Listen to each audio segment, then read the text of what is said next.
those, I hand over a control to our president to call the meeting in order. Please welcome our president, PM Santosh Abraham, with huge round applause.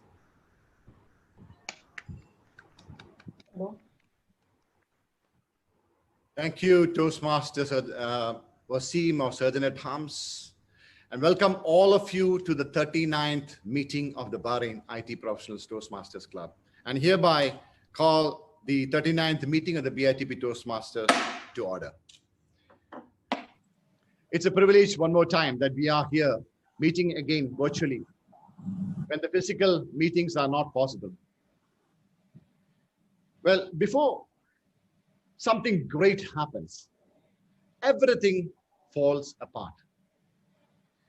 This is a quote which is very practical and is a quote which is very true with regard to those ardent people, or rather I would say those people who have faced many challenges in their life before they became successful in their lives. But when the going gets tough, would you be able to keep the faith? These devout people have changed, have faced a lot of challenges, and then they became successful. But if it was me, if it was you, would you be able to keep the faith, is my question. Now, the definition of faith as per the Bible that I believe in is that the assurance of things hoped for and the conviction of things not seen. In other words, faith is believing in something that you don't see. Which means that if you look at the life of certain wonderful men of God, when Thomas Edison invented the light bulb, he failed over 999 times before he could invent the light bulb. So he failed 999 times. That means he believed in something he did not see. Colonel Sanders failed 1,009 times before he could be successful in promoting the now famous KFC brand. He believed in a business that he was not yet visible to him.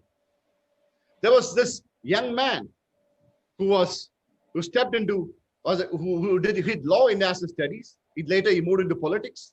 He became a senator at a very young age, and all was doing wonderful for him. But all that celebrations did not last when he faced with the biggest tragedy in his life, when his family met with a road accident.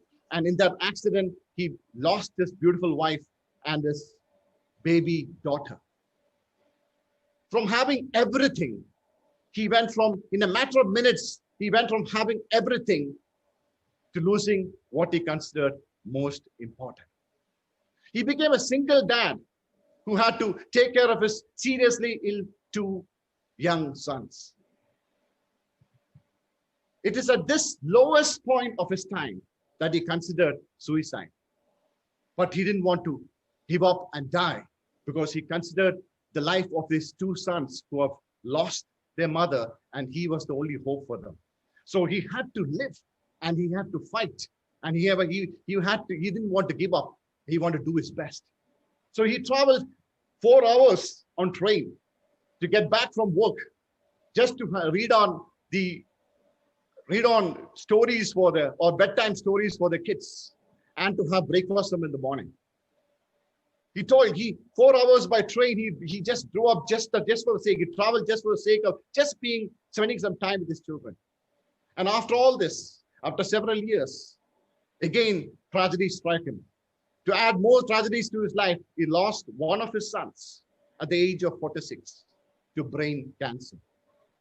I'm talking about none other than Mr. Joe Biden, a man who is set to lead one of the most powerful countries in this world, the newly elected president of the United States of America.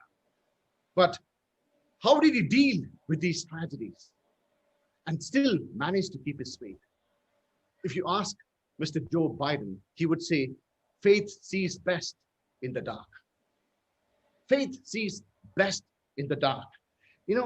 Despite the several tragedies, despite the several losses that Joe faced, Joe learned not to give up. You know, a man who has gone through difficulties, a man who has gone through immense losses, still managed to keep his faith. And he learned. So when he took up the presidential election, he decided to select this as his slogan: keep the faith. Fear and faith have something in common. Both ask us to believe in something that we cannot see. This Toastmasters movement was formed by a wonderful man called Dr. Ralph C. Smedley. Ralph C. Smedley was not described as a flamboyant and a very bright and a flashy guy. Dr. Ralph C. Smedley was known as a very humble person, but he was indeed a devout and a hardworking person. The first club that he ever started in Bloomington did not take off, and it failed. But he did not stop there. He tried and tried and tried, and he did succeed. Today, we have this wonderful movement has 358,000 members spread across 143 countries. You and I should be proud to be part of this wonderful movement. Privileged to be part of this wonderful movement that have made some devout men and women to be great and successful in their lives. And we are part of this great Toastmasters movement. Remember, but the important part that we all need to do is to keep the faith and never to give up. Remember, faith is measured by feet and not by feelings. Walk and not by talk. Life and not by lips. So let's all keep the faith and move forward with even greater enthusiasm. I would like to welcome you all one more time to the 39th meeting of the BITP Toastmasters Club. Thank you.